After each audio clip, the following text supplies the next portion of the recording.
السلام علیکم ورحمۃ اللہ وبرکاتہ۔ الحمدللہ والصلاۃ والسلام علی رسول اللہ، اما بعد۔ ڈاکٹر صاحب، بعض لوگ یہ کہتے ہیں کہ جو سوال اللہ تعالیٰ نے بندوں سے پوچھنے ہیں، مثلا یہ پوچھنا ہے کہ تمہارا مذہب کیا ہے، تم نے نماز پڑھی کہ نہیں پڑھی، تم نے روزہ رکھا یا نہیں رکھا، تو اس طرح کے سوال انسانوں کو انسانوں سے نہیں پوچھنے چاہیے، بلکہ انسانوں کو وہ سوال پوچھنے چاہیے انسانوں سے جو انسان کا کام ہے۔ مثلا ان سے یہ پوچھیں کہ تمہیں کوئی پریشانی تو نہیں ہے، تم بھوکے تو نہیں ہو، تمہیں کسی چیز کی ضرورت تو نہیں ہے۔ تو کیا واقعی ہم کسی سے نماز روزے کے بارے میں نہیں پوچھ سکتے کہ آپ یہ کام کرتے ہیں یا نہیں کرتے؟ الحمدللہ والصلاۃ والسلام علی رسول اللہ، اما بعد۔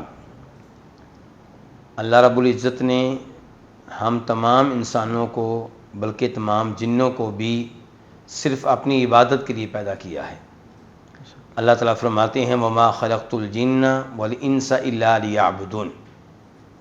تو اس لیے عبادت کا اہتمام کرنا چاہیے، خود بھی عبادت کریں اور جو آپ کے گھر والے ہیں ان کی عبادت کا بھی خیال رکھیں، اپنے پڑوسیوں کو، رشتہ داروں کو بھی عبادت کے بارے میں کہیں، عبادت کی ترغیب دیں۔ اور ہم سے یقیناً سوال کیا جائے گا ہمارے بچوں کے بارے میں اور ان کے بارے میں جن پہ ہم اپنا حکم چلا سکتے تھے، اس کے باوجود کہ ہمیں حکم چلانے کی صلاحیت دی گئی، ہمیں قوت دی گئی، لیکن ہم نے قوت کا استعمال نہیں کیا، اس صلاحیت کا استعمال نہیں کیا۔ جہاں تک تعلق ہے آپ کے سوال کا، تو اس سوچ کے پیچھے وہ لوگ ہیں جو دین سے محبت نہیں کرتے، جو دین کا غلبہ نہیں چاہتے، جو نہیں چاہتے کہ دنیا میں کوئی ایسی ریاست ہو جو مذہبی ریاست ہو، جس میں اللہ کی شریعت کو نافذ کیا جائے، اللہ کی حدود کو نافذ کیا جائے، قرآن و حدیث کے نظام کو نافذ کیا جائے۔ وہ ایسا نہیں چاہتی، وہ چاہتے ہیں ہر ایک کو آزادی دی جائے، جو کرنا چاہتا ہے اسے کرنے کی اجازت ہو۔ ہاں، غریبوں کا خیال رکھا جائے، مسکینوں کا خیال رکھا جائے، ان کے رب کے حقوق کو نظر انداز کر دیا جائے۔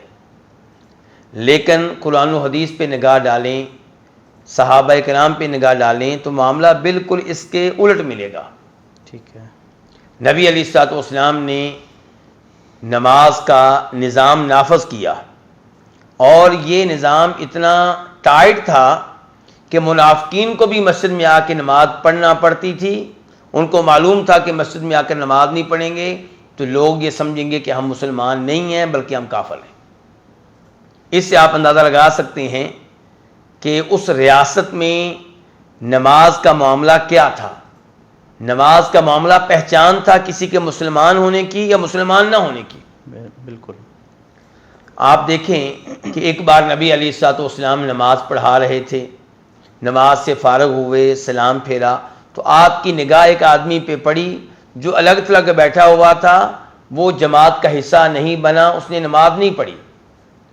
آپ نے اسے بلایا اور اس سے کہا ما منعک ان تصلی معنا، کہ تو نے ہمارے ساتھ نماز کیوں نہیں پڑھی؟ یہاں پہ آپ یہ نہیں پوچھ رہے کہ تو نے کھانا کیوں نہیں کھایا، کھانا کھایا کہ نہیں کھایا، رات نیند پوری ہوئی کہ نہیں ہوئی۔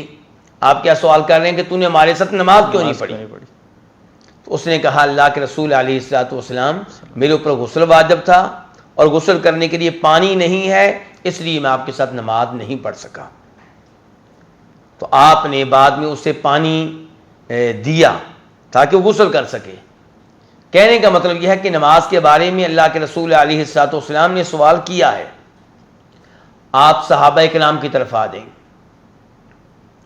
جب اقتدار سنبھالا خلیفہ اول جناب ابوبکر صدیق رضی اللہ تعالی عنہ نے، تو کئی لوگوں نے زکوٰۃ دینے سے انکار کر دیا۔ تو جناب ابوبکر صدیق رضی اللہ عنہ نے ان سے جہاد کیا، ان سے لڑائی لڑی۔ کس کی خاطر؟ اللہ کی خاطر، شریعت کی خاطر۔ ان کے مسئلہ یہ نہیں تھا کہ فقیروں کو مال کہاں سے ملے گا، مسکینوں کے پاس زکوٰۃ نہیں پہنچے گی تو وہ مر جائیں گے۔ مسئلہ یہ تھا کہ زکوٰۃ کا نظام اللہ نے نازل کیا ہے اور اس کو اللہ کے بندوں پہ نافذ کرنا ہے، اس کے لیے انہوں نے تلوار کا استعمال کیا، اس کے لیے جہاد کیا، اس کے لیے لڑائیاں لڑیں۔ اور جب جناب عمر فاروق ان سے یہ کہنے لگے کہ آپ ان لوگوں سے کیسے لڑیں گے جو کلمہ پڑھتے ہیں، جو توحید کا اقرار کرتے ہیں، جو رسالت کا اقرار کرتے ہیں، آپ کیسے ان پہ تلوار چلائیں گے؟ تو انہوں نے کیا الفاظ کہے تھے، ان پہ غور کرنے کی ضرورت ہے۔ انہوں نے کہا تھا واللہ لأقاتلن من فرق بین الصلاۃ والزکاۃ، کہ اگر کوئی آدمی زکوٰۃ اور نماز میں فرق کرے گا تو میں اس سے لڑوں گا۔ کیا کہنا چاہتے ہیں؟ کہنا چاہتے ہیں کہ یہ تو آپ سب لوگ مانتے ہوں گے کہ جو نماز نہیں پڑھے گا اس سے لڑائی کی جائے گی، تو میں اس سے بھی لڑوں گا جو زکوٰۃ نہیں ادا کرے گا۔ جو زکوٰۃ کو اہمیت نہ دے، نماز کو اہمیت دے، تو میں اس سے بھی لڑوں گا۔ اور کہا کہ وہ لوگ جو نبی علیہ الصلوۃ والسلام کے زمانے میں زکوٰۃ میں رسی دیا کرتے تھے، یعنی کہ جانور دیتے اور ساتھ رسی بھی ہوتی، آج اگر وہ جانور دیں اور رسی نہ دیں، میں ان سے بھی لڑوں گا۔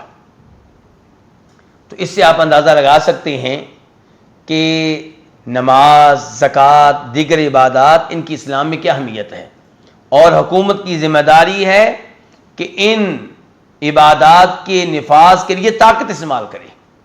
باقاعدہ اس کے لیے ایک ادارہ ہونا چاہیے، باقاعدہ لوگوں کا خیال رکھنا چاہیے، دیکھنا چاہیے کون نماز پڑھتا ہے، کون نماز نہیں پڑھتا۔ اور پھر آپ یہ دیکھیں کہ نبی علیہ الصلوۃ والسلام تو 7 سال کے بچے کے بارے میں کہہ رہے ہیں کہ آپ کا بیٹا 7 سال کا ہو گیا، آپ اسے نماز کی تلقین کریں، نماز پڑھنے کا حکم دیں، حالانکہ ابھی وہ چھوٹا ہے، اس کے کھیلنے کی عمر ہے، اس کے سونے کی عمر ہے، اور آپ کہہ رہے ہیں نہیں اسے نماز پڑھنے کا کہو۔ 10 سال کا ہو جائے نماز نہ پڑھے تو اس کی پٹائی کی جا سکتی ہے۔ نہیں، ابھی فرض نہیں ہوئی نماز، لیکن ابھی نماز فرض نہیں ہوئی، لیکن والد کی ذمہ داری ہے کہ اپنے بچے کو اللہ کا عبادت گزار بندہ بنائے، اپنے بچے کو نمازی بنائے، نماز کی شروع سے عادت ڈالے۔ تو اس سے آپ اندازہ لگا سکتے ہیں کہ ان عبادات کی اسلام میں کیا اہمیت ہے۔ یہ جو سوال آپ نے کیا ہے، اس کے پیچھے وہ لوگ ہیں جو شریعت کے مخالف ہیں، جو قرآن کے مخالف ہیں، جو نبی علیہ الصلوۃ والسلام کے مخالف ہیں۔ یہ سوچ اسلامی سوچ نہیں ہے، اس لیے ایسی باتیں کرنے سے ان لوگوں کو گریز کرنا چاہیے جو قرآن کو ماننے والے ہیں، جو اللہ کے رسول کو ماننے والے ہیں صلی اللہ علیہ وسلم، اور جو اللہ رب العزت کو ماننے والے ہیں۔ بلکہ یہیں سے مجھے یاد آ گیا، یہی وہ لوگ ہیں جن کے یہ الفاظ ہوا کرتے ہیں قربانی کے موقع پہ کہ آپ اتنے جانور ذبح کریں گے، اتنے جانور ضائع کریں گے، لوگوں کا نقصان ہوگا، آپ یہ پیسے جو ایک جانور پہ لگائیں گے قربانی کا جانور خریدنے کے لیے، یہ آپ کسی یتیم بچی کو دے دیں، آپ ان لوگوں کو دے دیں جن کے ہاں بچی جوان ہے، شادی کرنا چاہتے ہیں، شادی کرنے کے لیے پیسے نہیں ہیں۔ کہنے کا مطلب یہ ہے کہ چونکہ قربانی کرنا شریعت کے شعائر میں سے ایک شعیرہ ہے، اور اسلام نے اس کو بہت زیادہ اہمیت دی ہے، اور بہت سے مسلمان اللہ کے فضل و کرم سے اس پہ عمل کرتے ہیں، اس لیے ان لوگوں کو تکلیف ہوتی ہے جو اسلام کے دشمن ہیں۔ وہ ظاہر نہیں کرتے کہ ہم اسلام کے دشمن ہیں کیونکہ اسلامی معاشرے میں رہتے ہیں، لیکن انہیں تکلیف ہوتی ہے۔ یہی لوگ جب موبائل خریدیں گے 1 لاکھ کا، 2 لاکھ کا، تب انہیں یتیم بچی یاد نہیں آئے گی، تب انہیں وہ بچی یاد نہیں آئے گی جس کی شادی نہیں ہو رہی۔ اور پھر آپ یہ دیکھیں شیخ صاحب کہ اگر ان کی سوچ صحیح ہو تو قربانی پہ غور کریں۔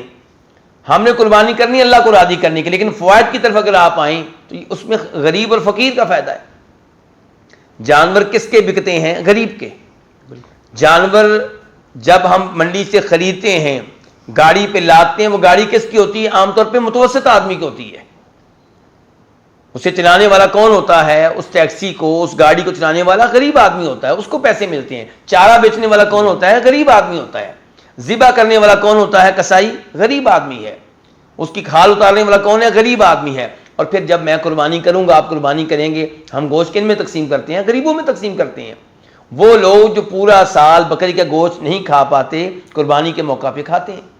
تو اللہ کے فضل و کرم سے قربانی تو ہم صرف اللہ کو راضی کرنے کے لیے کرتے ہیں، لیکن اس میں غریب کا فائدہ ہے، مسکینوں کا فائدہ ہے، یتیموں کا فائدہ ہے، رشتہ داروں کا فائدہ ہے، حقوق العباد ادا ہوتے ہیں۔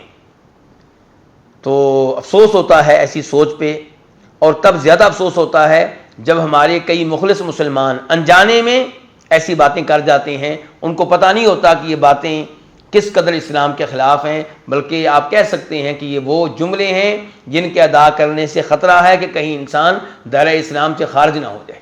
بظاہر یہ خوشنما جملے بنائے گئے ہیں، جی یہ بظاہر خوش نما ہے، بلکہ مجھے اس سے ملتا جلتا ایک اور جملہ یاد آ گیا۔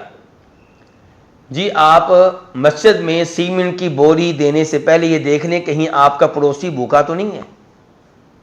اب یہ جملہ لوگوں کو بڑا اچھا لگتا ہے لیکن بہت خطرناک جملہ ہے۔ اس کا مطلب یہ ہے کہ مسجد زمین پہ کوئی بھی بننی نہیں چاہیے، کیونکہ ہر زمانے میں کوئی نہ کوئی فقیر تو ہے۔ بلکہ ڈاکٹر صاحب اس سے بھی زیادہ خطرناک اور زیادہ خوشنما جملہ جی کہ کسی کو چھیڑو نہ اور اپنا مسلک چھوڑو نہ۔ جی ہاں بالکل، اس کا مطلب یہ ہے کہ الامر بالمعروف والنہی عن المنکر جس کا بار بار اسلام میں حکم دیا گیا ہے، اس فریضے کو آپ معطل کر دیں۔ یعنی کہ اللہ تعالیٰ کہتے ہیں نیکی کا حکم دو، برائی سے روکو، اور ہم سے کہا جا رہا ہے نہیں آپ نے نماز کا حکم نہیں دینا، زکوٰۃ کا حکم نہیں دینا، بدکاری سے نہیں روکنا، شراب سے نہیں روکنا، سود سے نہیں روکنا، تو قرآن و حدیث کی نصوص کہاں جائیں گی پھر؟ اچھا، اس سے ملتی جلتی ایک اور چیز ڈاکٹر صاحب لوگ استعمال کرتے ہیں، قرآن مجید کی اس آیت سے استدلال کہ لا اکراہ فی الدین، کہ کسی کو نہ چھیڑو، جو کچھ کر رہا ہے ٹھیک ہے کیونکہ دین میں تو سختی نہیں ہے، تو اس کی بھی ساتھ وضاحت ہو جائے تھوڑی سی۔ جی شیخ صاحب، لا اکراہ فی الدین اس کا معنی وہ نہیں ہے جو بیان کیا جاتا ہے۔ لا اکراہ فی الدین کا مطلب یہ ہے کہ جو آدمی مسلمان نہیں ہے آپ طاقت کے ذریعے اسے مسلمان بنانے کی کوشش نہ کریں، آپ اسے اسلام کی دعوت دیں، اسلام کے محاسن اس کے سامنے رکھیں، اسلام کی خوبیاں اس کے سامنے رکھیں، اگر وہ مان لے تو الحمدللہ۔ تبلیغ آپ کر سکتے ہیں، ترغیب آپ دے سکتے ہیں، کسی کو مسلمان کرنے کے لیے طاقت استعمال کرنے کی اجازت نہیں ہے۔